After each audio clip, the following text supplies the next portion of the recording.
Hey guys, what's cracking? Godsman here, coming at you with another tier list video, and this one's going to be a bit of a first because we're going to be talking about V Revival in this tier list. V Revival, for those who don't know, is a expansion of the discontinued V series format, an era of Vanguard that is sort of a middle child era in between the G/OG era of Vanguard and the contemporary D series era. Now, this era is a bit of a mixed bag, where when it initially began and subsequently ended after the second reboot of Vanguard, people generally looked on it as something that had some really cool elements to it, but also some blights to it, and is generally one of the most contentious topics as far as a era goes. However, in recent times, me and some of the other members of the design team at Oathkeeper's Watch decided that this format was fraught with potential, and we began to provide it with expansion sets. Hundreds of cards have been added to the V Series card pool by this point, and it has created a thriving and interesting format where players can express their skills and create new and interesting decks, as well as revamp existing decks from the V era. This expansion has led to many tournament events, and this would include the upcoming 6th tournament for V Revival, that being our first ever team tournament. As we have a growing community, we managed to have enough members for that team tournament, and I thought, hey, you know, with all that said, one of the things that we've had to deal with in recent times is a bunch of different bans and edits, and a couple of them were regarding reverse units, and I thought reverse units are a bit of an interesting point near the end, the twilight years of V series, and why not do a tier list video ranking these, not just as a way to kind of go over the history of reverse units for V series and how good they are with the new V Revival cards, because things have definitely changed from where they initially lied at the end of V proper, but also to kind of give people an idea of the level that some of these decks bring to the table in case they're still undecided on what decks to bring this tournament. Maybe this could kind of sway and have them train for that, because there's still just under a week until this event starts, so that's plenty of time to switch decks and start training for it, in my opinion. Anyway, before we begin this video, let me go ahead and lay down some ground rules for how this video is going to work. So down here we've got all the reverse units, which are 22 images total. Not all clans got a reverse unit, neither Bermuda Triangle nor Gear Chronicle got one, and there is a clan that got multiples, but basically this is going to be going every reverse deck as it lands. Now, not all reverse units are totally useful for their archetype. Some are more archetypal than others, so we're going to be taking a look at the decks as if you were building around the reverse unit. So if there is another version of the deck that is better than that reverse unit, it's probably not going to rank that highly. As a matter of fact, let's go ahead and talk about what rankings we've got here. So down at the bottom, we've got banned because, spoiler alert, we got a couple of banned reverse units in V Revival right now. Yeah, it really got to that point. Meanwhile, just above it is Niche Not Worth. Now, this is right above banned, because whereas you cannot flat out play banned cards, you can play these cards, but you probably shouldn't. They're either really gimmicky and not that useful, or just flat out not worth it compared to what other members of the archetype they have at their disposal. Decent / side grade is basically in the middle. They are pretty good units, but they're not anything too extraordinary and may not even be at the center of whatever archetype they're supporting, but they are still like pretty good relative to the level of the format.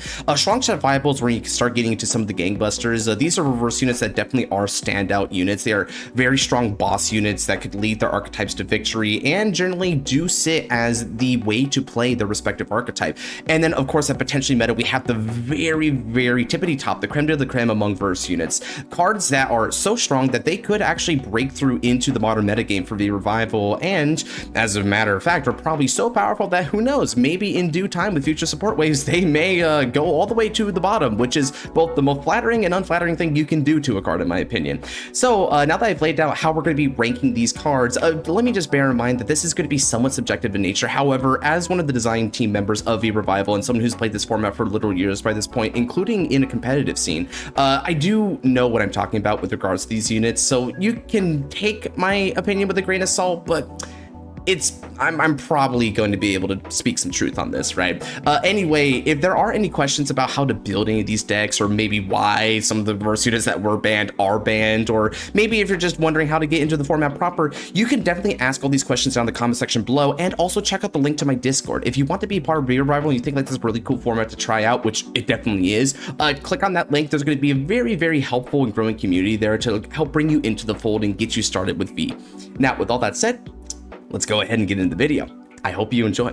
So starting off at the top with the United Sanctuary clans, we've got Royal Paladin. Now, we're going to begin really strong here because we've got a potentially meta threat in Broken Heart Jewel Knight Ashley Reverse. Now, Ashley Reverse is a part of the Jewel Knight archetype, obviously, and Ashley Reverse is the standout best finisher boss unit for that sub-archetype right now. Now, its effects are twofold. One, it allows you to Soul Blast and lock one of your rear guards to Jewel Knights to not only retire one of your opponent's front row rear guards, but also call a Jewel Knight from the deck. So this is a holistic, like, +2 if you consider negging 1 for your opponent, but it's still a really powerful search effect. And this lock actually leads into its secondary skill, where when it attacks a Vanguard, you can counterblast 1 to call a couple of Great Tier List Jewel Knights from the deck, which is somewhat reminiscent of her original V-Series counterpart, which could also call a couple as a Vanguard. But then on top of that, she gets 10,000 power for each of the lock cards on your field, and if there's 3 or more, you get to have a Sentinel Restrict on top of that. So in other words, the way that this is supposed to play is you're supposed to lock 3 of your Jewel Knights, and then this means that you can have a 5 attack turn, including a Vanguard who's coming in hot for a minimum of 43,000 power with Sentinel Restrict. And this is in a Force clan, so you'd have to consider that Force 2 is probably your marker of choice for Ashley Reverse, so that's also going double critical there. It's a very devastating spearhead maneuver that also has several rear guards attacking from the sides, and one of those Jewel Knights is Miranda, which allows you to adopt the power of your Vanguard Jewel Knight when it attacks for a counterblast, so your rear guards can also be quite beefy as you're multi-attacking to high heaven. So it's an incredible beatdown deck, and Jewel Knights also come part and parcel with some really nice consistency bonus. They have a lot of ways to tutor other Jewel Knights from the deck. They have multiple win conditions if you want to go into Salome or just stick on Ashley for a while, and one of their best X factors is that they can not only build soul, but they also have benefits when you call over them. So as you overcall Jewel Knights, you can get a variety of different benefits, whether that be resources, power, searching, you name it, a Jewel Knight probably does it. So you get so much. It's a complete package with Ashley Reverse, and it's all tied up in a nice bow tie of that really devastating Vanguard swing. So honestly, it is definitely a potential meta threat. I mean, Paladins are generally good in most eras, and Royals are definitely no exception to that sentiment, and Ashley Reverse really continues that going. So yeah, watch out for this girl. She is definitely one of the best on this list.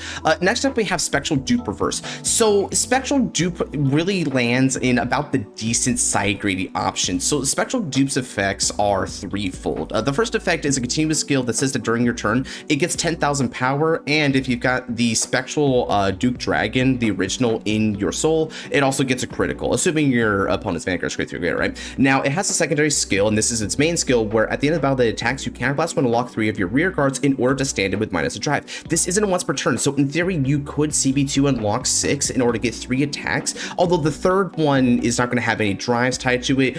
You could still double or even triple dip any triggers that you put on Spectral Dupe, so you do get like a really Dragonic Overlord-esque kind of like attack pattern with Gold Paladin, which is definitely not something that the clan has otherwise, so it's definitely unique relative to this. The third effect is probably the most avant-garde effect, where in the hand, at the end of battle that your Vanguard attack, you can CP2 and lock 3 of your rear guards in order to ride it as stand. This not only gets you an Excel, but also another attacker with Twin Drive, and if Spectral Duke is in your soul, you get the 10k in the critical, right? However, it does have the downside that you cannot activate its other auto abilities until the end of the turn, so you can't then like cascade into a CB3 and restand effect after that, which is definitely a very nice like drawback to keep it like in check, but still, this is a very expensive reverse unit that does have a lot of power to it, but is really held back by requiring a really big setup, right? You need a lot of units in the field. You need to pay that counterblast, which is not easy because Spectral Duke as a deck is very Vanguard centric and is about eating your rear guards in order to go for hefty Vanguard multi-attack. But one thing that Spectral Duke doesn't excel in is mass calling the field, which is really important because basically all of your countercharge options in the deck require them to be called by your card's ability, right? Josephus in particular, which requires to be called from the deck, which is mostly a better din drain for the most part, and though it's a little bit more situational in its like condition. This means that this is going to be very expensive, and while it does attack a bunch, once you burn those resources, you're out. And this also kind of like falls prey a little bit because this doesn't have the 1k continuous defensive bonus that Spectral Duke Dragon did. So while it is better on offense compared to Spectral Duke Dragon, it does unfortunately suffer the downside of not being able to be that 13k base during the opponent's turn. So you could actually get abused a little with that 12k base. One other thing that is worth mentioning, and this is actually something I should bring with Ashley as well is that reverse units generally fall into two camps with regard to one specific matchup, that being the Link Joker matchup. So as a trait that is held by all reverse units is that you have to lock one or more of your own rear guards in order to get one of their effects. Ashley does it here, obviously Duke does it, all the rest do it. However, the nature in which they unlock and what they do with those lock cards are highly specific to each individual card, right? And it goes across the board. This is important because obviously the Link Joker matchup, particularly with Star Invaders, is a lock matchup. So depending on how you're locking units, how you're using those lock cards, a reverse unit can either be super clutch and a hard counter, even in some cases against Star Invaders, or it could completely be susceptible to Star Invaders and be an insta lose matchup for you, right? In this case, whereas Ashley Reverse actually kind of has a advantage against the lock matchup because they're basically locking for you, so you don't have to burn those like Soul Blast costs in order to keep getting your cards locked. So they kind of do your job for you. Duke is not the case because you need units as a pure cost. You don't scale on locks whatsoever. So if your cards are already locked, this is going to limit your ability to go for that triple restand, and that really sucks for you. So yeah, for all these reasons, Duke is definitely a bit limited, but it is still a decent finisher, right? So it's definitely in the middle. I think one thing that kind of hurts Duke is that it doesn't have a lot of dedicated support for it in V Revival right now. I mean, Jewel Knights didn't get any V support, but Jewel Knights are already so stacked that it really could just use the Royal Paladin generics that was provided for in V Revival, and it would be done here. But for Duke, it's a little bit of a harder sell. So I'd say he's basically in the middle, teetering a little bit towards here, but because he is more or less objectively better than his Vanguard counterpart, with the exception of not being able to proc the on retire skill of the Vortimers, he belongs here, I'd say, but he will go further down the list as we get more verses up here. So now, to complete the Paladin trifecta, we have Raging Fall Reverse. So Raging Fall Reverse is definitely a little bit of a mixed bag here, but I am going to put him in potentially meta. So there's two reasons for this. Now, Raging Fall Reverse's effect to start off has twofold. One is your axe skill. Now, not once per turn, you can lock a Reguard Revenger in its card name to give 3 of your Revenger units 5,000 power. This can include himself, obviously, right? Generally, you're going to be doing this for the front row. And again, this is not once per turn. Then its second skill says that its counterblast cost is reduced by 1 for each of your locked cards. At the end of the battle that it attacks, you can counterblast 3 and discard 3 in order to restand him, right? When you do this, you can lock up to 2 rear guards in order to do that.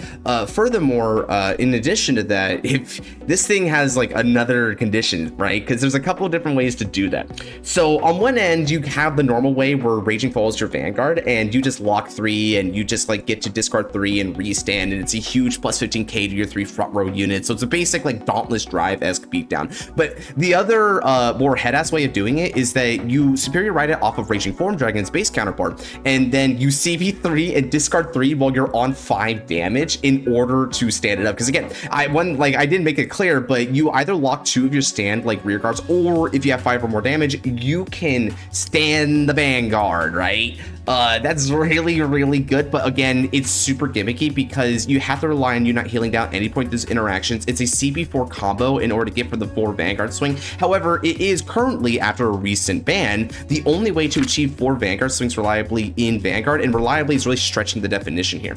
But the thing that really makes Raging Fall like still potentially meta is that the best way to play Revengers by a mile is the Raging variant. The Raging variant has access to the pre-existing Revenger card pool, which includes Raging Form Dragon, obviously, but also really good advantage cards like Tartu, Renalm, and so on and so forth. This way allows you to accelerate extra force markers, which for UV veterans may not sound like a lot, but a lot of things have changed in V Revival, and we don't get a lot of gift span like these days. Like there's a few decks that are still like the last bastions of that kind of playstyle, like MLB and Astral Post, but they will get dealt with at some point, right? Once they like start pestering the meta again. Revengers have lost Mordred Phantom, so we have fallen back into good old Pure Raging, and Pure Raging does show some promise of being able to actually like make it decently far, and this is one of the big reasons why. Because this is a really stable Vanguard attack pattern. And even back when like V Revival was entering its twilight years, V Raging was actually a decent rogue deck, a lot like Jewel Knights, right? Where this deck would play like 12 criticals and then just go for like a really big like crit sacky kind of like Vanguard swing pattern. And then if you ever had to go for Raging Form, not only would you get more force markers, you just like kind of crit them anyway with that. So it's really deadly like attack turn, right? There is definitely a way. There's definitely a universe in which you could get like 7 attacks in Revengers through a couple different modems. And this format, while it is definitely a lot tankier compared to like a base V, that is still really devastating to deal with. So it is potentially meta, but it is worth noting that this deck also got a couple of tools that help make it here, because it doesn't sound that convincing. With the fall of Mordred, the hybrid is dead, but in exchange, we actually got a new Mordred Phantom, which is a proper break ride. That proper break ride really helps because not only does it help you superior call the Blaster Dark Revenger, which is also an addition in V Revival, which is a really powerful beater, you also get like power for your Vanguard. This could go really hard with Raging Fall because he can double dip it as a restanding Vanguard. And probably the biggest benefit is that we have Shadow Lancer. Shadow Lancer has a skill that was retired during the end of your turn. When it's retired by your Vanguard like Revenger ability, you can Energy Blast 3 in order to take a grade 3 Revenger and either put in your soul or add it back to your hand. This is actually a way now in V to recycle back your Raging Form Dragons. So there we go. That is a way to actually keep your Raging play patterns online, and that is really huge for that deck. Now, one could make the argument that this is like just in the strong and viable tier, but let's bear in mind that a Raging Fall centered deck still plays Raging Form, all the Raging Form constituent cards. So because he seamlessly blends into it, he is every bit as strong as what Pure Raging has to offer. And what Pure Raging has to offer is the pinnacle of Revengers thus far, and something that is potentially meta worthy. Now we've got Fromage. Now Fromage is definitely a strong and viable deck. This is a card that states that continuously your front row will get 5,000 power for each of your locked cards. Now as an actor, you can Counterblast and lock one or more of your Battle Sisters, and then you draw for each of them. Furthermore, you get the ability to scry cards based on your locks, and on if that wasn't enough, you get like you scry cards and stack the deck and you draw a bunch of cards, right? So I'm kind of simplifying it, but she's got a whole heap of text, so it just dumbs down to lock your back row Battle Sisters plus 15k to front row. You got to see your deck draw like 3 times, and you know the next like 3 cards of your deck or something, right? This is pretty good play pattern because even though it's only 3 attacks, it's also like guaranteed to be crit city because of how like OTT functions, especially because it's a protect deck, so you're more inclined to run critical sentinels, which means you're almost certainly gonna be playing like 12 crits here. Plus Battle Sister as a deck is also really nifty because they have a lot of ways to like self power up things like Macaron and Casada, and they have their own built-in sentinel restrict win condition in Trifle, so they have a pretty decent arsenal at their disposal. Also they're like plus city and scry city. Coco, Mocha, frickin' Torijas is a free +1 off top, so it's basically like a draw 1 in most cases, right? Especially if you're running Battle Sister triggers to go with him. This deck has a lot going for it. However, it's weak in a couple capacities. One thing, it requires a full board of Battle Sisters for optimal play patterns. So against control decks, this deck can definitely like burn the count on both ends and not be able to set up a full formation. The moment that you can't lock 3 and have 2 strong front rows, Battle Sisters really start to taper off as a deck. It does have like a really nice like alternative way to play where you can lock a front row and 2 back rows and leave like an entire column like Trifle and Casada, and then like that becomes like a super huge like spearhead maneuver, attacking vertically with like a couple of extra criticals and sentinel restricts, and it's a way to just like one-shot your opponent, right? But even with that, again, it's board sensitive. Furthermore, one thing to say about Fromage is that Fromage is definitely vulnerable to the lock matchup because not only is it a 3-attack deck, so if your opponent can keep a front row lock, you're kind of like in the weeds there. But it only scales the lock insofar in as you're able to also benefit from like drawing those locks. So while you can get power-ups from your locked cards, you kind of need to lock those cards in order to even like get some of your more dynamic abilities going. This is different from like Raging Fall Dragon, where funnily enough, Raging Fall Dragon like is like Ashley, where if your opponent locks like your board or whatever, Raging Fall's okay, fine. I don't have to CB for this anymore. Let's just go swing twice to face and call it a day, right? So it's really, really simple and sublime there. So it's just kind of happened. Like, I'm not saying that this is such a huge difference, that this is the reason why she's down here by itself. It's more so because it's a bit of a slower deck, and it's a deck that kind of like relies on crit sack to win and is really vulnerable to field control. It was still a viable like rogue deck as well, but whereas these two have like really grown in time and have kind of like maintained their offensive pattern as like being really exceptional, this is kind of like fallen off because we've like got like better grindy decks in modern V, right?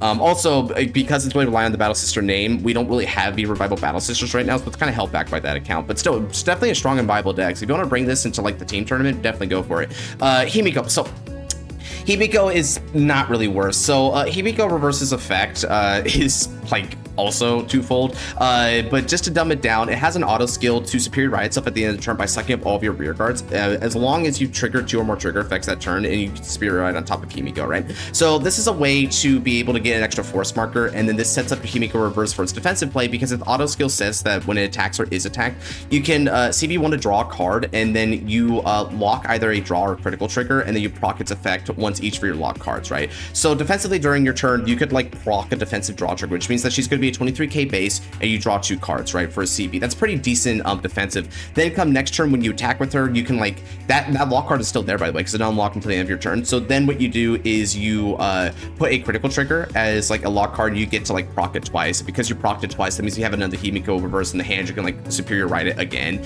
and that's the intended play pattern, because then like your cards unlock, so it's going to be sucking up those like that critical and draw trigger into your soul, so you can then like reignite her skills for the following couple of turns. That's the way it's supposed to play. However, there's a really crucial problem with this card, which is that it just lacks any real like winning image, right? Like it's definitely good on the defense, and it can get you some good resources. That is really neat, I will say, and accelerating like force workers is cool, but it has no killer edge to it.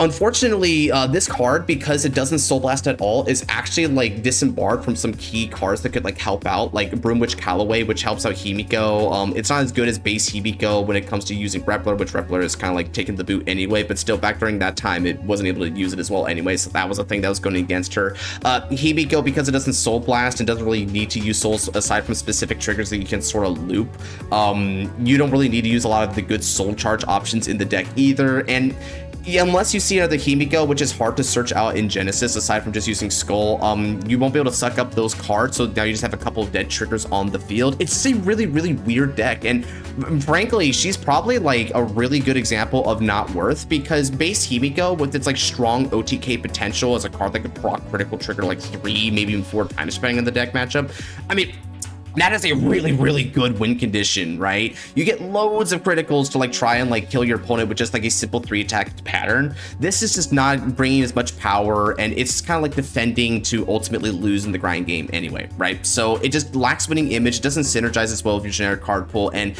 it's just not as good as base Himiko. This definitely needs dedicated support in order to become good again. It definitely has potential. Maybe like a Himiko Break Ride would definitely help out with that, among like other cards which aren't really requiring Soul Blast from your Vanguard, and maybe are like more adept at putting in triggers and maybe sucking them back in, so that you're not reliant on Himiko superior ride to even like get your setup play back in motion. But you know, that's all like hypothetical talk. For the time being though, it's one of the weakest.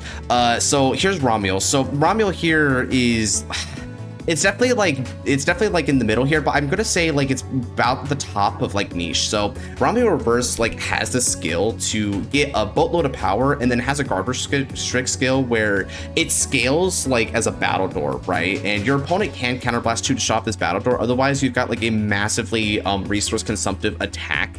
And at the end of that, well, this is on the back of her getting like increments of 20,000 power. So she could be, if you set up your like field right, you should be looking at about a full board and like plus 40,000 power to her with a huge battle door skill, which is like the whole point, right? Because it wants you, like if you use a PG, you're going to be like losing out big time on hand advantage. But if you don't have a PG, well, you're still gonna have to throw down mad cards because it's a huge chunking attacker, right? But Ramiel Reverse, unfortunately, kind of like misses the mark a bit here in a couple of different areas.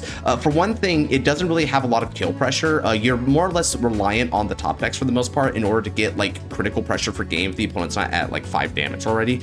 You can use generic cards like Jafka in order to do that, but Celestials are actually somewhat xenophobic thanks to cards like Danielle, so it's sort of a risk running things like Jafka anyway. Another thing is that the winning image of Celestials has kind of moved away from Ramiel in Reverse in the first place. The base Ramiel is arguably a better card by default. Being able to restand like your board, give them all 10,000 power, and like Pot of Greed is a really strong, reliable play pattern. And thanks to the new Macdao released in V Revival, you also have like a restanding Vanguard if you want to like spice it up with that like alternative way to play Celestial. So it just feels like we don't really need Ramiel. It's definitely not worthless in the deck, which is why it's above Himiko, but I would say that while it is potentially worth, it is very niche as a win condition.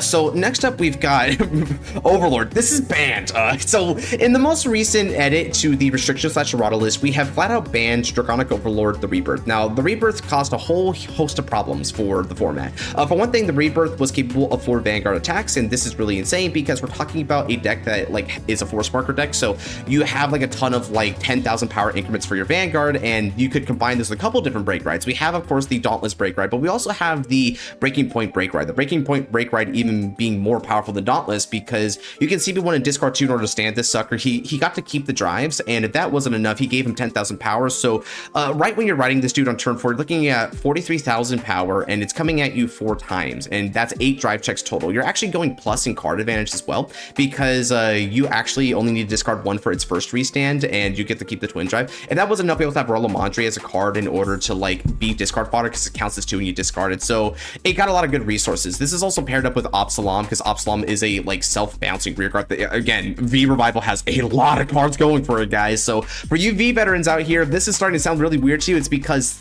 war has changed.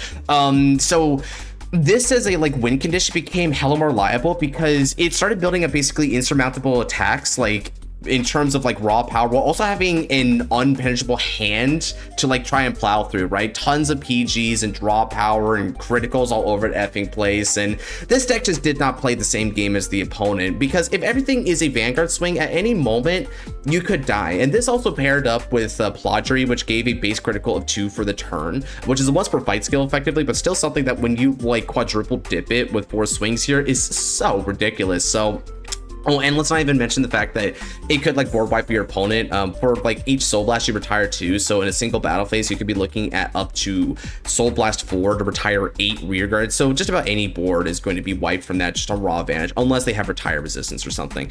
So it got flat out banned for these reasons. Overlord was already a fairly strong deck. The Breaking Point paired with things like the Cross in the end makes for a somewhat competent deck. The most competent version of Overlord seems to be after this ban to be Dauntless with Breaking Point. You can still get 3 Vanguard attacks that way, and it's pretty resource economic all around, but it also like gets to keep its rear guard, so you actually have a benefit there, even though your rear guard's really weak in Kagero, but you still miss on this ridiculous just like power and pure Vanguard swing nonsense. It's likely going to get retrained as a V Revival card at some point in the future, something a lot more fair, but for the time being it stands as banned, which I guess means, and here's the thing, this thing like topped multiple like V Revival tournaments, so it's not even potentially meant to be like way up here. So like bear in mind that banned is theoretically at the top, but because you flat out cannot play it in terms of like playability, it has to be at the bottom by default. Now the other Kagero reverse unit we have is Dauntless. Now Dauntless is a about middle of the road card. I'd say it's like right tooth and nail with Duke for the most part. Now Dauntless has the effect that whenever your drive check reveals a normal unit, you can counterblast 1 to place it as a lock card, and Dauntless gets 10,000 power to drive. Then at the end of the battle that it attacks, you can soul blast 1 to unlock and retire all of your lock cards, and for each one your opponent is forced to choose 3 of the rear guards to retire them. If they couldn't retire at least 2, you get rid of one of their markers on the field, right? So like force markers, excel markers. So that's really powerful and devastating as an X factor. I mean, getting rid of like markers is so clutch, and because of Chaos Breaker's ban, this is one of the only ways to get rid of markers, the exception of Blazing Flare, which is another Kagero unit, go figure. So this is definitely really unique as a win condition, and it pairs beautifully with its intended break ride target, which is Dauntless Drive Dragon. So you're going to be swinging in twice with this and using that effect twice, wiping out the board, getting tons of drives and tons of power. And also field nuking them while getting rid of their markers. It's just a huge tempo swing in your favor. However, there's a couple things about this card that like really hold it back and is only making it kind of decent. For one thing, this card unfortunately is super reliant on Dauntless in order to like feel meaningfully impactful as a deck overall, because when you do the Dauntless break ride, you're partying, brother. You're gonna be hitting the pavement, you're gonna be swinging twice to the Vanguard, it'll be hella huge, you're gonna be digging deck like crazy. It's gonna be a good time. But on your turn 3, you're just setting up Dauntless, you're doing a pretty basic double swing. Yeah, it's okay, but if your opponent survives, you're just kind of like sitting on Dauntless reverse, and unless you bother to ride back into regular Dauntless, which feels really nasty to do in a bad way, you're just gonna be swinging once, kind of hoping to like CB turbo your deck and go and like just go through and try to kill them with that and use the Soul Blast. Like, it's okay, but you've already burned most of your CB by that point. You're not going to be able to do this play action twice. It is still top deck reliant, because if you just drive check a couple of triggered units, I mean, that's it. You don't even get to do this effect at all. And on top of all that, let's bear in mind that APG just shuts this thing down, and wouldn't you know it, Protect decks have reliable access to PGs, so it's somewhat matchup dependent. Now, thankfully, as far as cards are concerned, this guy can really cuck the Link Joker matchup, because it unlocks, retires your cards automatically, so you don't even need to do the first auto skill. If the opponent gave you a lock card, you just kind of like Soul Blast to unlock it, thus like cucking the matchup outright, and then forcing them to retire and maybe lose their force markers, which is really cruel. So this is one of the most hard countery among them. I guess I should mention for the other reverses here, this was decent, but still kind of hurts. This actually can like proc triggers more than 2 times if Link Joker is assisting you. That's the one matchup where it can do it, but again, it's a pretty pathetic card by default, so that doesn't really matter. This card actually considers lock to be like a detriment for the most part, because it actually like scales to your like units and damage zone in order to like get its like skills. So locks are probably super devastating for Romeo. You don't want that to happen at all, so that's one thing detracting her as well. This one is just a great hard counter. So if for some reason you just have like the biggest hate boner for Link Joker, and you want something that just like says like bye-bye, see you so long, me Bowser, it's going to be Dauntless Reverse. But still, overall, pretty middle of the road, but it has such a drop off, and it's really resource intensive in late game that like if this doesn't kill, you're going to be in for a bad time, and it's wholly reliant on your opponent seeing PGs for whether or not it can kill in the first place, right? It almost looks like there's a Drachma problem, where if you guys remember the Zerath Dragon Drachma is like supposed to be this big like end of game kind of stride, but its primary like use case is to wipe out like your opponent's cards from field. Control like that doesn't really exemplify a kill turn by default, so this is more of like a tempo swing against the opponent, which it does great at, but then it can't finish the job afterwards a lot of the time. Now we've got Magatsu. So Magatsu is a really interesting companion unit, and I'd say Magatsu is actually like above both of these guys in the decent. So Magatsu Reverse is a really trippy card, because this guy is meant to be a rear guard, not a vanguard. So his effects allow him to attack with drive checks from the rear guard. So you're like twin driving from the rear guard, which is really strong. I mean, Gabrielius eat your heart out, right? And on top of that, when it's retired during your opponent's turn, you can Soul Blast one to force them to discard. So in addition to being an effing landmine for certain control matchups, sorry Dauntless, this pairs beautifully with your main Vanguard, which is Magatsu Storm. Now, Magatsu Storm allows you the ability to bounce back your cards and then superior call them back for like a huge multi-attack chain of like just bounce recall, and then this goes well because you're able to like get more power-ups, get more attacks, this gets drives for it, so you're getting a huge like refresh on your card advantage and pressure.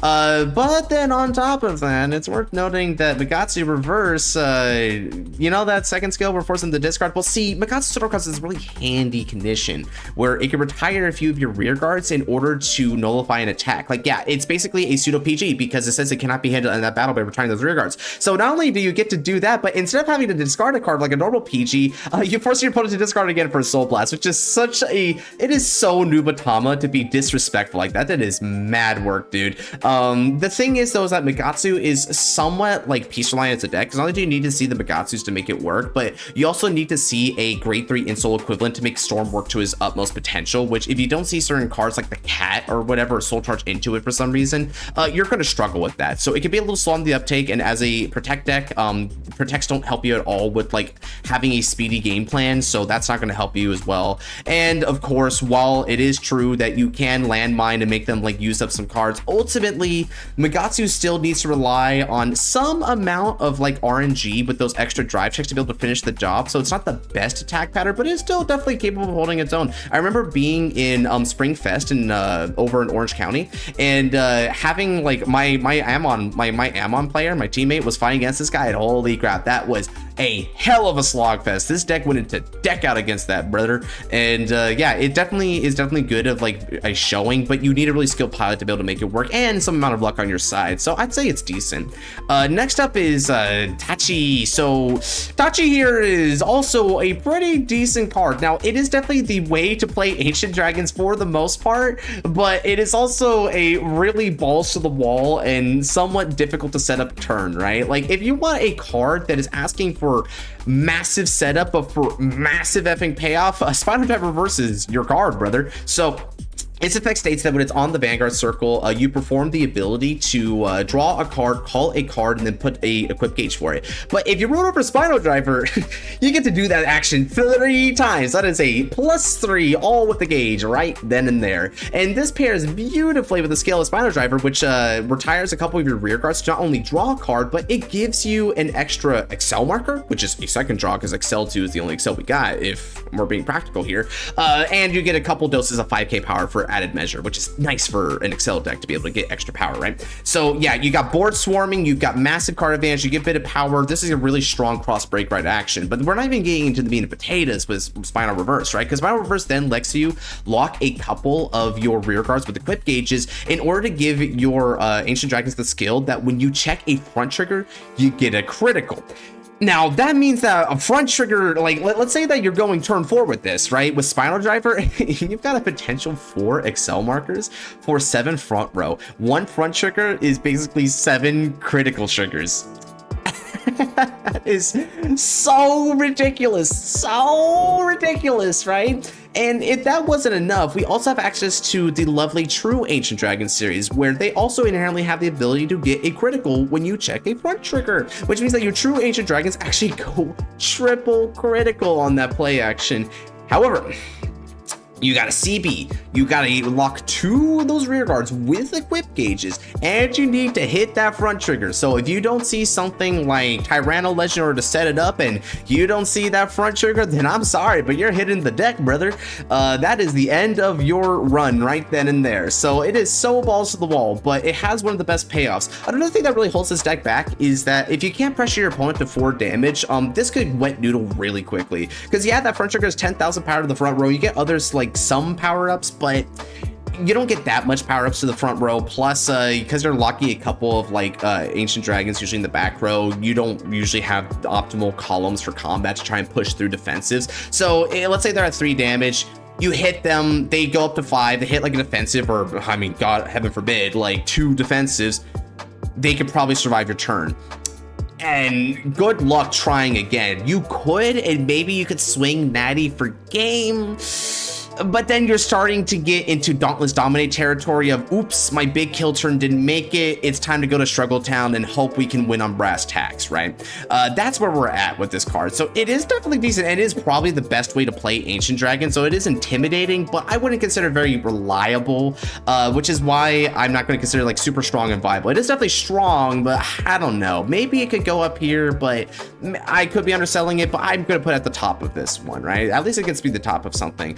Next up we have Hyaki. Now this is actually a really strong and underrated deck. Hyaki has the ability that not only is it regarded as Hyaki Vogue, but it has the ability to call a couple of Hyakis from the deck on demand automatically. But then for each Hyaki that you call from the deck, you have to lock one of your rear guards. So locking in this case is sort of like a detrimental skill in reaction to calling Hyakis. So generally your play pattern is to ride this guy on turn 3. You get an Excel marker, so you have 3 open front rows and 3 open back rows.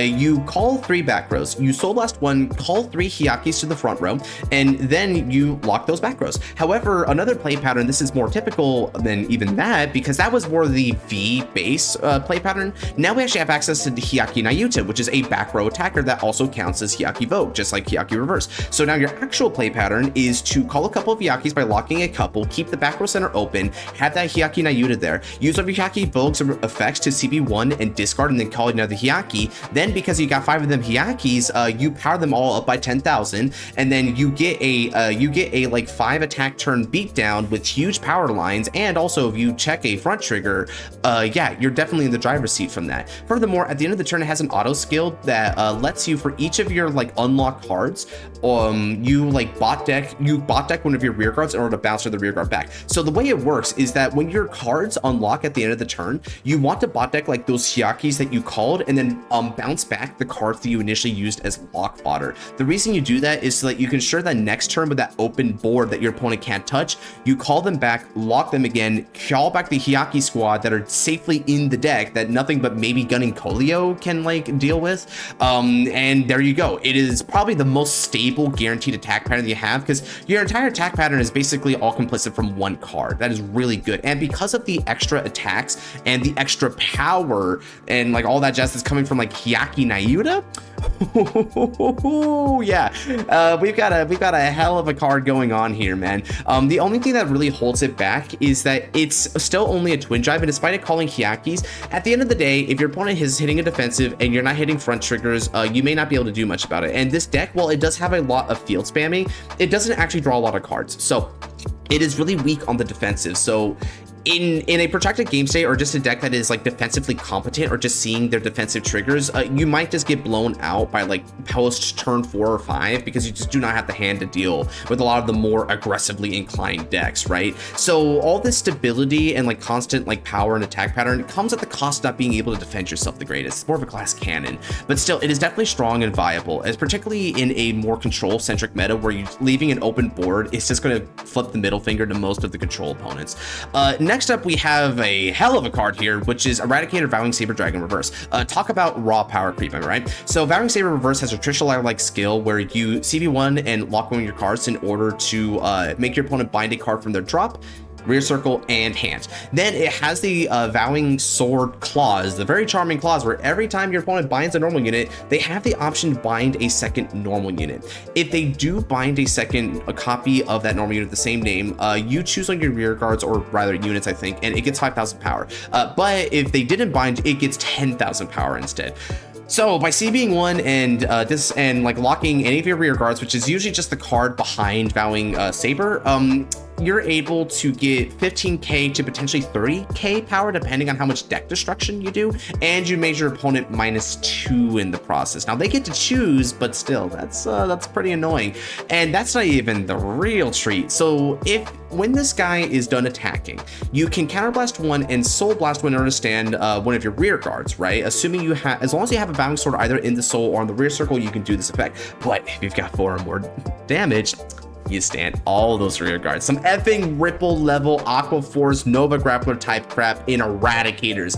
My control deck just became a better multi-attack deck than all the actual multi-attack plans. What the living frick, Bushy Road.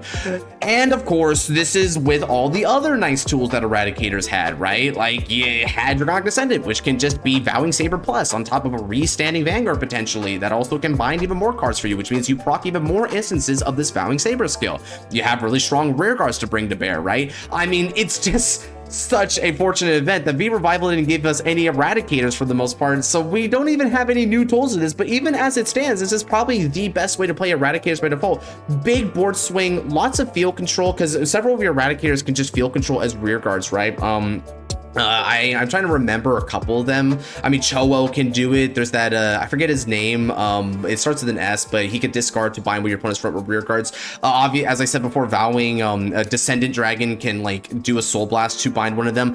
Your opponent's gonna lose their field and deal with like a 7+ attack pattern. And one of the real like big tech cards in this deck is Martial Arts Dragon, because Martial Arts Dragon has the skill that every time your attack does not hit, it gets 5,000 power. So when your opponent's at like 5 damage and having to guard like 4 or 5 attacks, those Martial Arts Dragons are getting pretty big, man.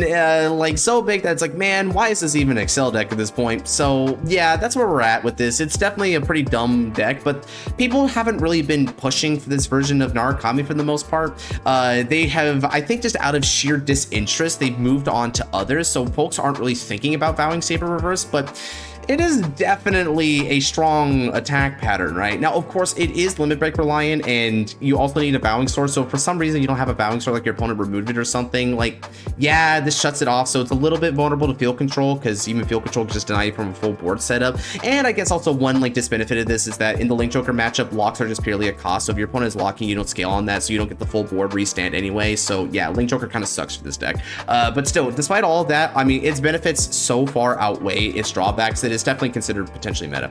Now Amon. So Amon is, yeah, Amon's pretty bad, dude. I'm still gonna put it above Himiko though. So Amon has 2 skills. One is to lock a couple of your rear guards, and Amon gets 2,000 power for every card in your soul. But then if its power reached 40,000, then it gets a critical, which to do the basic math, right?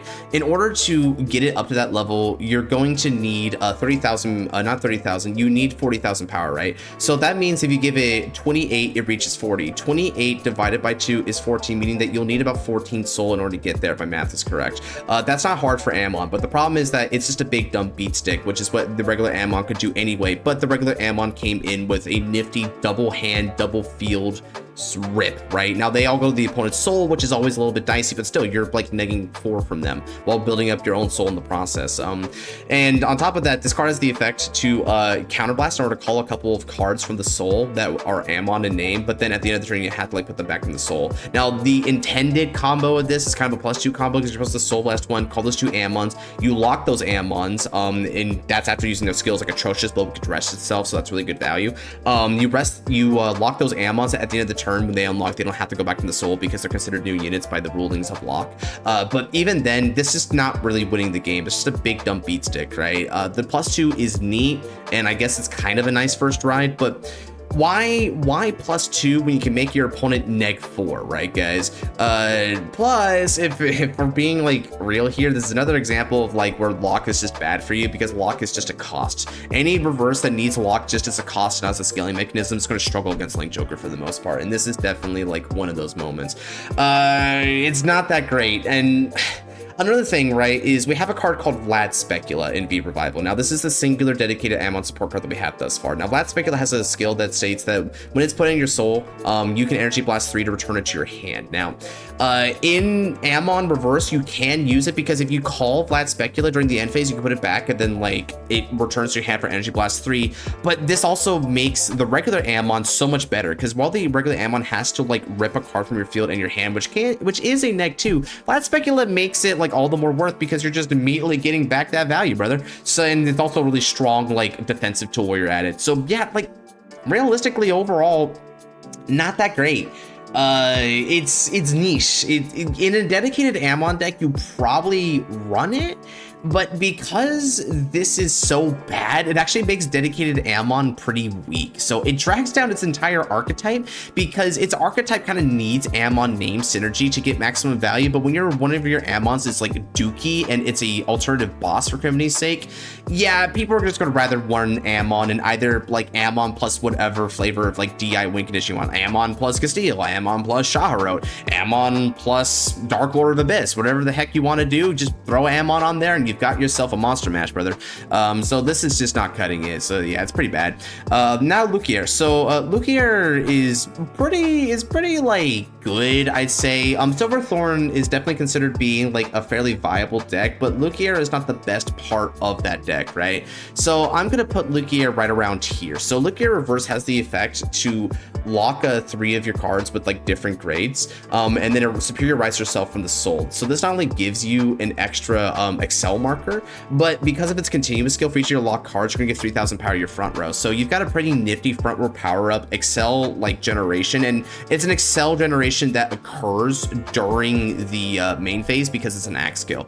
If that was enough, Lukier Reverse actually kind of like benefits pretty highly from Euphemia, which is a new Silverthorn card. Euphemia has the ability to take a Lukier from the rear circle, then a Lukier from the Vanguard circle, and exchange their positions mid-battle. So you get like Vanguard multi-attack, albeit it's with minus drive. You can't like call or stand any of the units during that battle phase. So it's basically the only multi-attack that you get that turn, but it is still a multi-attack in Silverthorn, which doesn't have a lot of ways of multi-attacking by default. So that is pretty nifty.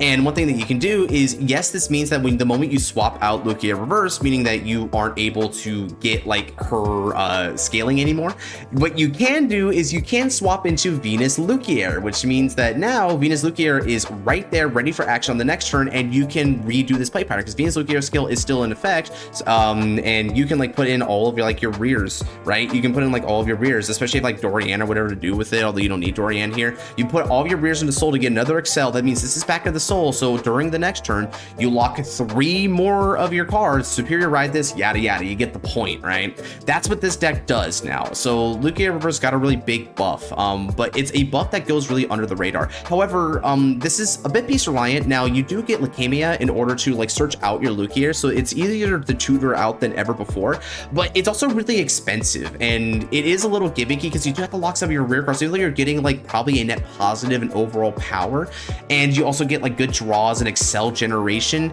It's not so strong that it beats out some of your more top of the line Excel decks like Liberators and Thavis. So it is definitely decent, and it's probably it is not directly the way to play Silverthorns, because Silverthorns is kind of like a mash of like a combination of her and Venus Lugia working in tandem. So it's kind of like right in the middle. It's definitely pretty good. I think between this and Tachi's, I'd probably go Tachi's, because I think Tachi's like ability to kill is a little bit more reliable than trying to do the dance with Silverthorn, but they're pretty relative.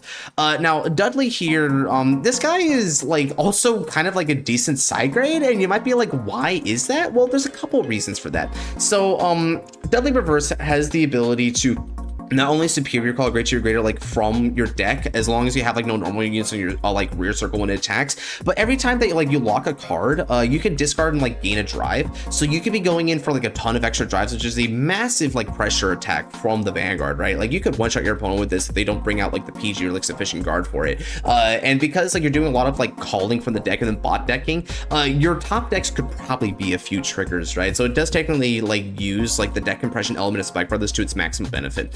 Now, of course, Dudley's as a dedicated deck is not that strong on its own, but we did receive some recent like V support that helps you like unlock the multi-attack potential of this deck, both from like the catapult support and even prior. So with the additional Dudleys that we have at our disposal, Dudley is more fleshed out and more powerful than ever before with more play pattern options, and just like a lot of like V series, why am I keep seeing Nova Grappler, but a lot of V series Spike Brother decks, you have access to Rising Nova. That's why I'm thinking Nova Grappler.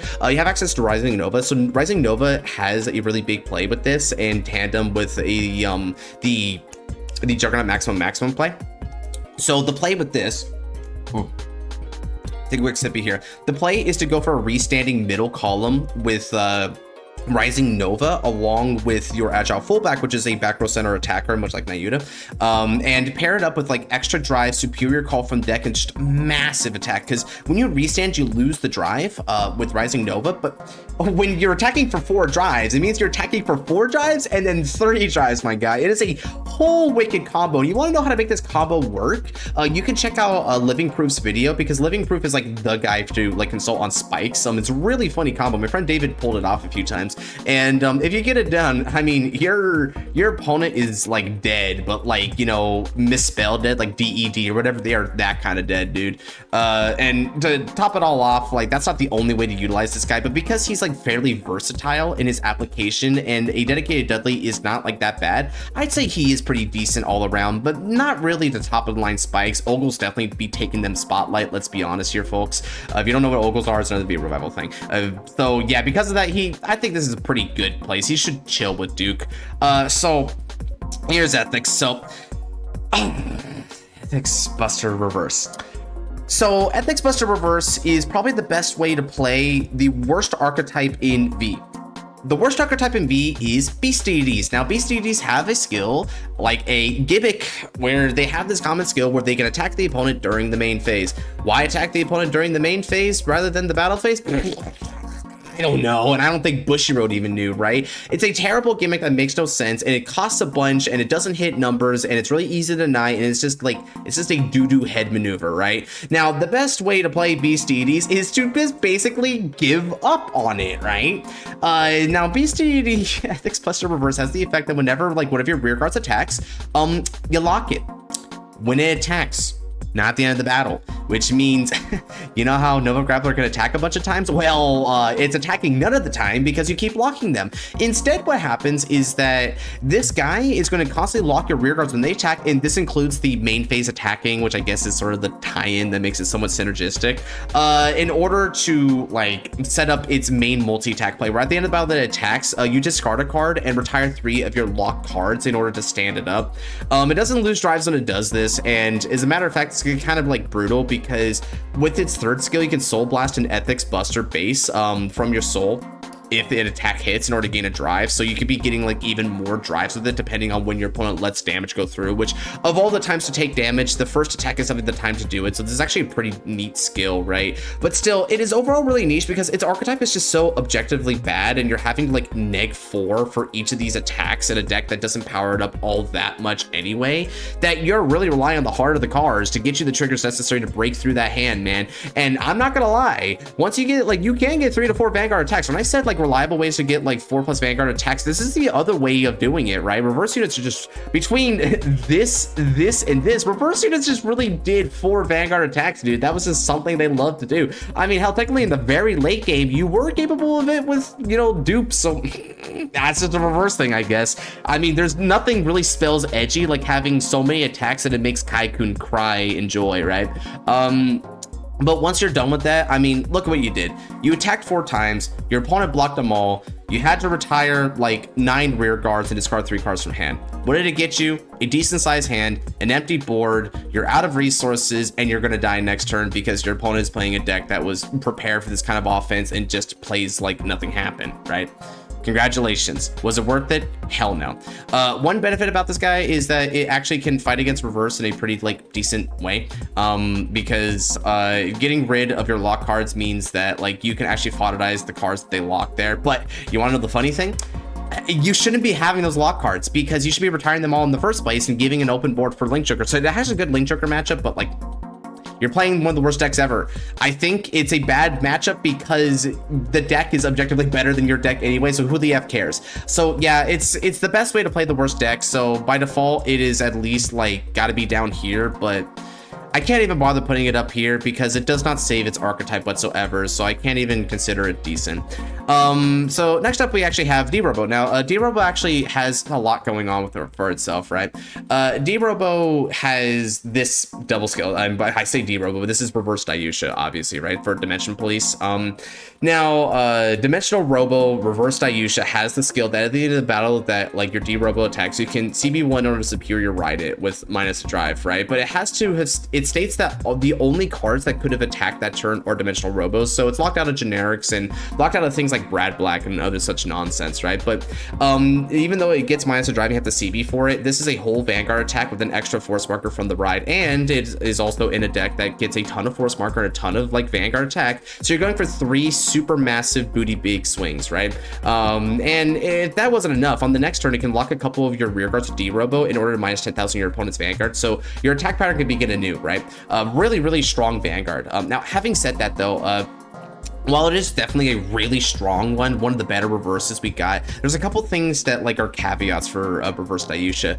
For one thing, in order to like really maximize the play pattern in this, it's a bit expensive and a bit like gimmicky, right? So you generally do this with Daikaiser and the Great Dayusha. Daikaiser is your initial ride. You can CB1 to go over it, or if you want to like wait a turn, you can do the Great Dayusha, which states that you could not have rode that turn and your Vanguard's 45,000 power or more, which takes a little bit of setup and you need to wait a turn. When you do that, you get to CB1 and superior ride a card that has plus 20,000 power. It gets a force marker and it gets another like 10,000 to your front row rear guards as well, right? And with twin drive, unlike this card, right? So it's a 3 Vanguard attack, 5 drive, super massive, but it costs 2 CB. You need to see these specific D-Robos in the hand and survive to that turn while waiting to turn 4 to do that, which means if you're going second, that could be kind of a tall order depending on the deck you're going up against. And after that, in order to get a lot of momentum, like sure, you get the lock and you know, you're really big, like Vanguard, presumably with like a ton of like force markers stacked underneath your Vanguard circle, and your minusing 10k, so it's really big. But in Protect decks, they can deal with this. And you kind of need Daikaiser to provide the cutting edge here, because it can like ping the opponent damage if they dare to only like singular sentinel and you drive check a grade 3, which requires more grade 3 RNG. It requires CB, it requires Daikaiser to stay on the field. Do you see where I'm going with this? It's really tough to set up and may not be as preferable as just like Brad Brack and Nickman, but it is definitely a strong like side grade, and because it is with like just the D-Robos and it gets a lot of force markers, it is definitely strong. I don't know how viable it is, but it's probably one of the best like castle decks that we have in V Revival, but that isn't saying a lot because because we don't have like too many castle decks that are like wholly viable at the moment here, right? One of the best ones that we ever had is now banned, so that should say something. That's where we stand with reverse Dayusha, though. It is definitely strong, possibly viable, but you're gonna struggle if you don't open well, right? But still, this has probably one of the best kill potentials, because let's say you do get it all, right? This is kind of like what you got with Spinal Reverse, except that technically speaking, it's got a little bit more longevity going for it, because let's look at this, right? You got Daikaiser and you filtered out your reverse Dayusha and your great Dayusha, right? So what you can do is after that turn, when you're stuck on reverse Dayusha, you can ride back into the regular regular Daikaiser, and that could be cool because, you know, Daikaiser gets you force mark, removes to rear circle, yada yada, right? You can ride back into regular Daikaiser and then do reverse Dayusha. That's still 2 big Vanguard swings with a potential multi-attack as a Daikaiser's break ride, so that's still a lot of aggression, and by that point your opponent probably don't have, you know, that many PGs, so you could probably kill them there.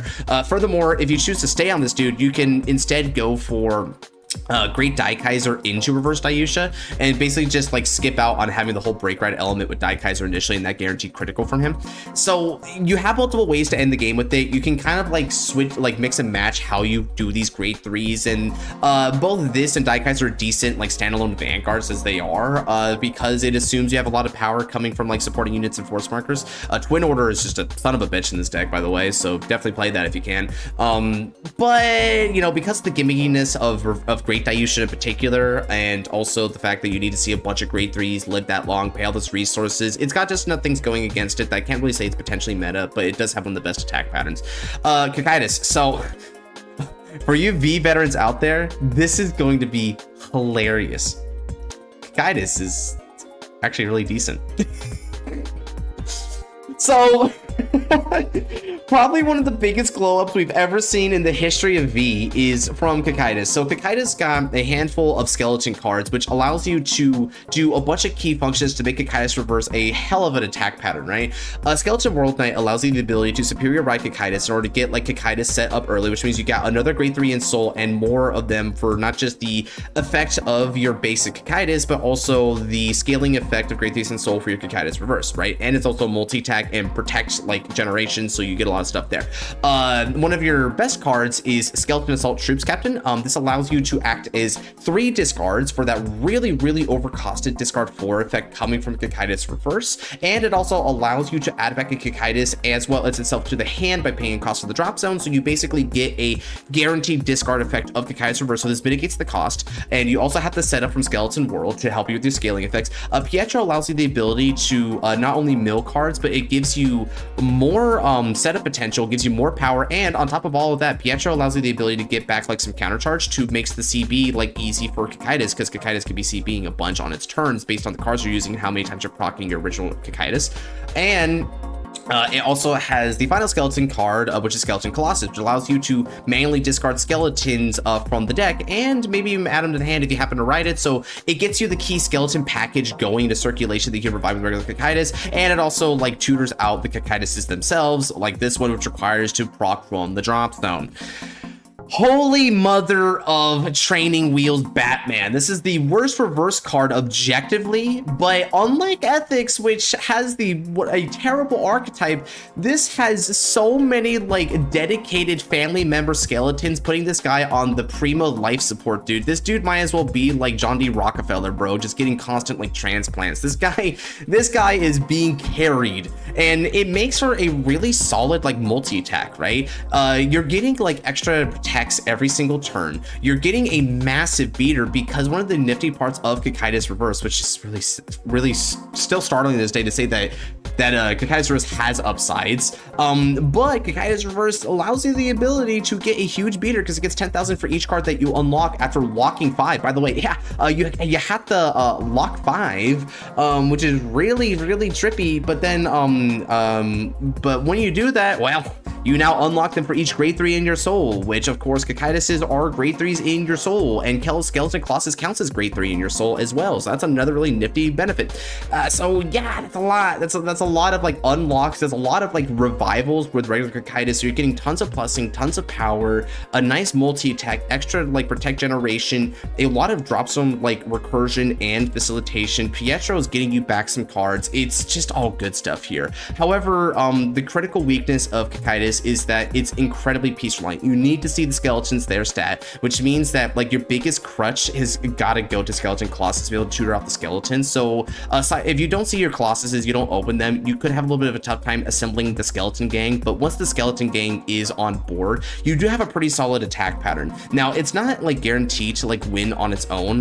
Like sure, yeah, you do get 2 attacks, second one being like huge with twin drive, and the first one actually being pretty huge too, because you can get 20,000 power in a critical if you have 20 more in drop zone when you attack with regular Tachikaze. So yeah, you do have a lot of Vanguard pressure there, and like on top of that, you could actually have some decent rear guards depending on what you're unlocked. But despite all of that, it's still fairly gimmicky to this day. It used to be like a pretty busted deck back in the first V Revival tournament, because Pietro had a pre-errata where it allowed you to add back 2 criticals from the drop to the hand and then triggered their effects, but that has since then been changed to the aforementioned resource effect, which has significantly dwindled this deck's like overall deadly ability. But Pietro still lets your Vanguard get a critical on the superior right, so you still get a critical to help make the attacks a little bit more deadly in this pair as well, because Kakaida's base also inherently gets a critical if you're on 20 or more in drop zone, but you have to set up that 20 or more. You have to get the Pietro. You have to get all the other costs and conditions available for this guy and keep paying them, and that requires seeing the skeleton gang, which only one member of the skeleton gang is inherently a searcher for other skeletons if you discount World Knight for Kakaitis, kind of. So yeah, it's about right in the middle, I'd say. Maelstrom Reverse is potentially meta. So Maelstrom Reverse is definitely easily one of the best ones here. I mean, like, dog, if I'm being real, yeah, it's like neck and neck with all these other fellas. So Maelstrom Reverse has 2 basic skills. The first one states that when your unit's attack does not hit, you lock one of your standard rear guards in order to get this unit 10,000 power. Then if you have a Maelstrom in the soul, you choose one of your opponent's rear guards and retire it. And so that's a really brutal like effect to like field wipe your opponent, because you can keep activating that every time you don't hit, and there's ways to basically break the results for you don't hit because you just swing under, which is such a like sneaky way to play, but I love it. It's the way you're supposed to play this. But this all like is cascades properly into its secondary skill, where at the end of the battle that like it attacked into the like, so let me read this properly. When it attacks, you CP1 to get a critical and drive if it's the 4th battle of the turn or more, which can be a little tough depending on your board state, because you're kind of locking standard rear guards. But on top of that, if it doesn't hit, you get to initiate the Dark Cloud Sacrifice, which is better than ever in this format. Your opponent, for each of your locked cards at the end of that battle that it doesn't hit, has to choose a card from their field or their hand and send it to the drop zone. So here's the thing, this was already a son of a bitch of a play pattern that could eat so many cards from your opponent. Let's say that you didn't hit 3 times, like you attacked 3 times before and you didn't hit, so you locked 3 stand rear guards. This was the 4th battle. It didn't hit because your opponent is not interested in taking a double crit 3 drive Vanguard. Now for that 1 CB, your opponent not only had to retire potential 3 rear guards from the first auto skill, but then they have to choose an additional 3 cards from the rear circle or drop and put them in like the rear circle or hand and put them to drop. If you include the fact that they probably had to burn a minimum of 2 cards if you think about a PG or just a couple decent shields from the hand, this one play action negged them 8 cards. Wow. This gets even better though, because we now have access to Blue Storm Dragon Maelstrom My Revivaru, which is a new break ride for Maelstrom that came out in the first wave of like the expansion sets for V Revival. And not only does it give 10,000 power to your Vanguard from the break ride, it gives it the ability that for your 3rd and 4th battle, you can draw a card, and if you're at limit break, which is pretty easy in this, you can just sandbag until you get there, you retire your opponent's rear guards to give the attacking unit 5,000 power. So that doesn't just power this guy for the 4th battle, it powers up a dude for the 3rd battle, it retires more cards and draws you more cards. So while you're now going +3 because of the extra drive and now the 2 draws, your opponent can go a potential like minimum of like -10 depending on how many cards they have on board. Like what the hell? And of course this is getting a bunch of 10,000 power bonuses. So now if you include like this break ride into that hypothetical lock 3, the dude's attacking for like 52,000 with 2 criticals and 3 drives. Holy hell. Yeah, and of course Maelstrom also has access to Glory Maelstrom, right? Where Glory Maelstrom could just be like one of the dumbest finishers imaginable. It's still one of the most wicked alternative ways to win, where you just basically go for a one-of-a-kind battle door. They can only guard with 1 card specifically from hand, and they can't intercept to cut out some of those rare like intercept reliant decks like Malkuth Malik. So that's a really strong alternative finisher, but I'm not even gonna lie, for modern Maelstrom, I feel like Glory is more of a gambit compared to Reverse. Just like, what is a better way to win, do you think? Is it better to limit limit them to only guarding with 1 card per attack, or is it better to make them not have cards whatsoever? Yeah, that's what it is with this guy. And of course, this gets so devastating on turn 4 because with the 2 front row excels, you're pretty likely to have space for your units, and you also have the ability to like have an attacker afterwards. So it could be a recipient of all these trigger bonuses. And because of the timing of it, like let's say you just have like a drifting flow fencer, like remaining as your final attacker as the 5th attack after this, right? If your opponent like had to rip out all of the cards in their hand, they just cannot physically guard that attack anymore because they don't have cards. So what's better, living in the 1 card in hand to guard or no cards in hand to guard, right? That's kind of a no-brainer. So that's the way that this deck likes to play. However, it does have a couple of disadvantages. For one thing, in order to make this work, you do need to reach those stipulations. You need to be able to have the rear guards necessary to be able to not only attack 3 times prior, but also have 3 additional standing units to be locked. Now, we do have other Blue Storm cards in addition to my Revival to make this possible. Gregorios is a multi-attacker when your Vanguard attacks, so it can like restand, and probably the biggest go is Hermes. So Hermes is a top 5 searcher for other elements of the Blue Storm archetype, but it also has an ability that at the end of the battle that it boosted, or rather when it boosts, if it's the 1st or 2nd attack, you can stand it up. This means that let's say that it's boosting like a column, right, and it stands up. If that column doesn't hit, you can then block that Hermes automatically. That's really strong. So you kind of get to go double duty as a like having your cake and eat it too, which is so devious and perfect for this deck. I guess it's also worth noting for this deck that it has a pretty good Link Joker matchup because it means that you can have more locked cards in order to punish your opponent with, but it's a little tenuous because if your opponent is locking a bunch of your front rows, you're going to have to really work hard to be able to get the necessary attacks in order to actually trigger the 4th wave restriction of Maelstrom Reverse. So if your opponent is locking a bunch of cards for you, but you were able to get 4th wave, yeah, they will not have cards anymore. You're just gonna rip all of them out by that point. So yeah, this is a pretty dumb card that way. However, because it requires a lot of like setup and it's very like specific, and also even sometimes the CB can be a little rough because the break right into this is a CB2 play action.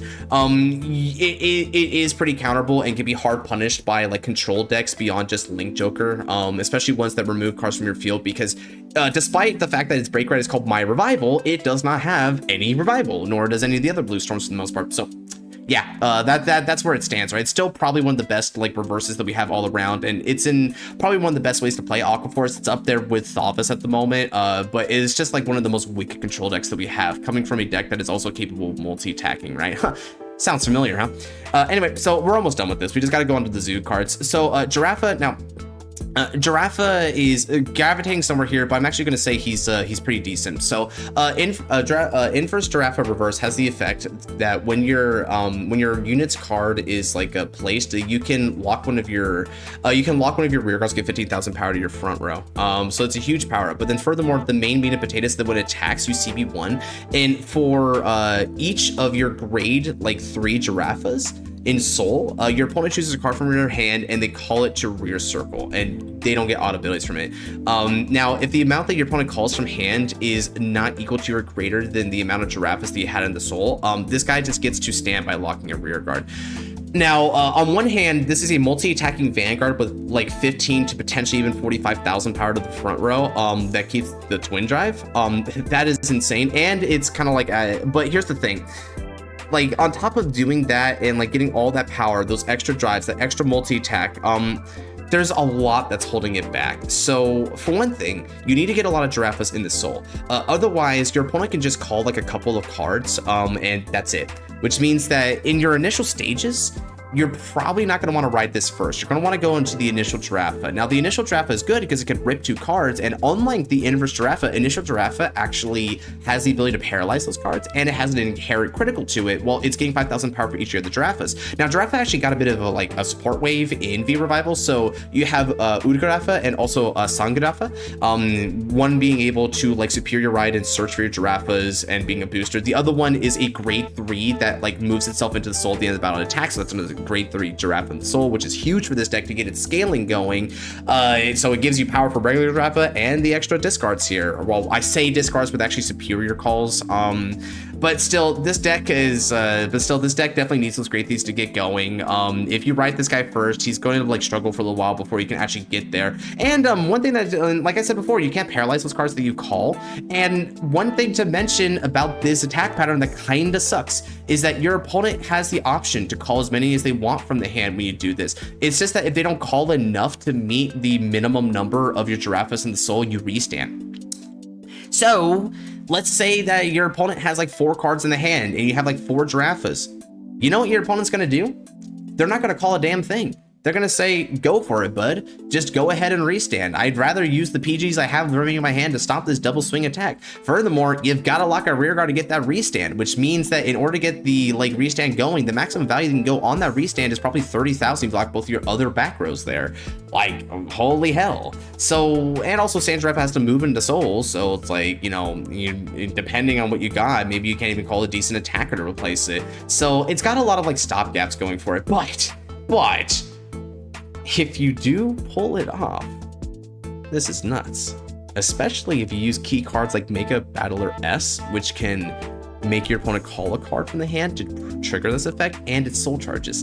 And if you soul charge a Great B Giraffe, oh my god.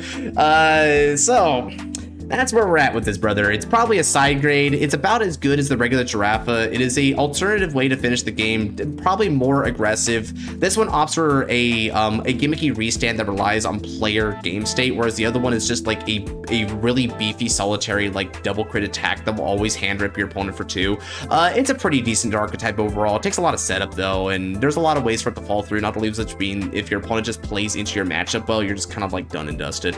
Cecilia River, so this is actually a pretty strong viable unit. So Cecilia has the ability when it attacks to CB1 and retire a couple of your like units in order to like call like a couple of cards at the top 5. So right away in a Force deck, you're able to double Superior Call for like a minimum 5 attack turn, but this can get even more insane, right? Because Cecilia has an effect on Vanguard or front row rear circle that at the end of the battle that it attacked, if the Cecilia unit was called from the deck this turn, you can CB1 and lock 2 of your rear guards that are stand in order to restand the Cecilia, right? So it's a self-initiating rearguard multi-attack, albeit it requires a pretty hefty like double lock cost and a CB and needs to be called from the deck that turn.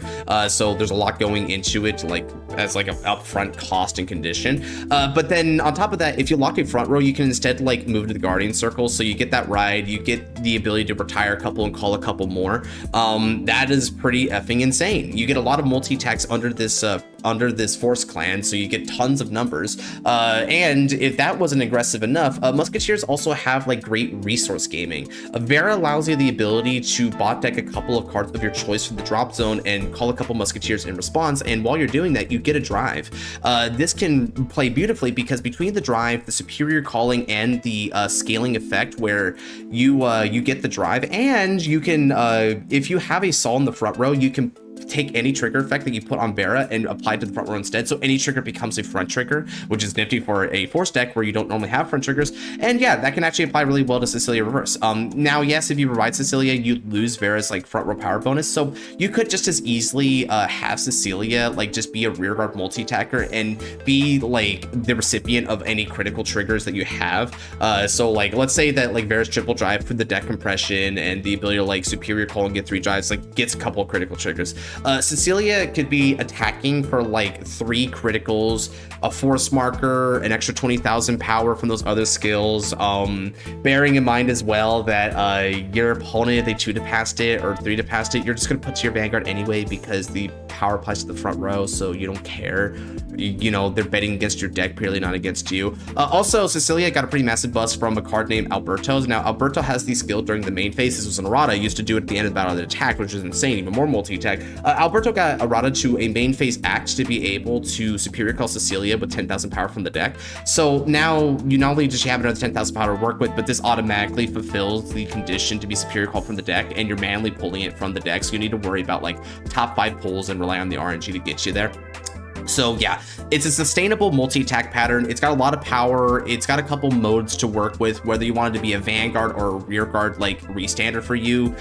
You've got different ways to do it. So yeah, it's pretty versatile and pretty heavily impactful. It's not like D-Robos there. So actually, as a matter of fact, I think I'll put it above D-Robos because you just have like more resources. It's more stable. And I mean, shoot, dude, with other dedicated Cecilia cards like Verni, you could actually like play this even without the Vera stuff and just go for like pure Cecilia for like maximum name synergy and power. This Musketeers was just a really powerful deck, and it actually got like seen in the top tables a couple times in V. So yeah, you can definitely push this deck to the upper ends. I mean, it warmed it in errata, so go effing figure. And now for Leopold Reverse. This is one of the most busted reverses we ever had, and thus it is banned. Yeah, just straight up. It had a trial for it, and now this card just cannot be used in V Revival. The reason why? Well, Buckaroo. It +2, gave power to front row, got a critical, and gave you an extra XL, and this is in Great Nature's card pool, which is one of the strongest card pools that we have in V Revival. It was just insane, so I don't really need to elaborate on that. So, yeah, that's gonna do it for this tier list. A very, very, very hefty tier list. Now I think I need to do a little bit of arranging here, so I'll probably arrange like this, I'd say. In terms of like so the potentially metas are really interchangeable, so it just kind of depends on how you look at it personally. This probably might be the best, followed by this. This is probably a little bit of the weakest because it relies a lot on like Raging Form base to do the work for you. But then you just go down here and then down here, and it's like, holy crap. I think I'll probably put Hyaki closer to like down here, and then put this like right around here, I'd say. Yeah, this was definitely like adjusted more or less to how I want it. Himiko is hot garbage. I don't know if it's that hot garbage compared to Amon. They're both pretty salvageable, so I'll just leave it that way, right? At least Amon, if you want to play Fear Hamon, you feel inclined to play this. This doesn't even synergize with like its base Vanguard at all, so yeah, I think it's a little bit worse. And then Ban is just Ban. Just take your pick here, right? So that's gonna do it for this tier list. What do you guys think of this video? Do you think this was fairly informative? Does this make you want to like try out any of these reverse units? Do you think that like V Revival, like having gone through all these reverses, like what were these guys done well from Bushiroad's part and on our part subsequently here with some of the support cards and banning a couple of them because of their like overall like meta dominance? Let us know in the comment section below. I'm very curious to hear your thoughts here, especially because we are still like a growing community and format. So any commentary to like, you know, help us out, or just even just like positive criticism, right? Like letting us know that we're doing a great job and a pat on the back. I mean, that all contributes to it, right? So I'm glad to be able to make this video. You can probably expect more V Revival videos here and there down the road because it is getting more legitimate by the day, right? I mean, as evidenced by a video like this. I mean, shoot, I even made meta documents, there's tournaments, all that jazz. So yeah, go figure. Anyway, as a final reminder, if you guys do want to play in this format, there's still time to muster together a team. There are some folks who are looking for teammates here, so even if you come in as a solo person, you can probably get matchmade with a couple other folks, right? So yeah, try to go find and test your luck. If you feel like you're a V veteran or you're just wanting something like of a new format, maybe standard has gone stale, I think it has, then yeah, hop on into my Discord, link in the description again. And with all that said, take care and God bless.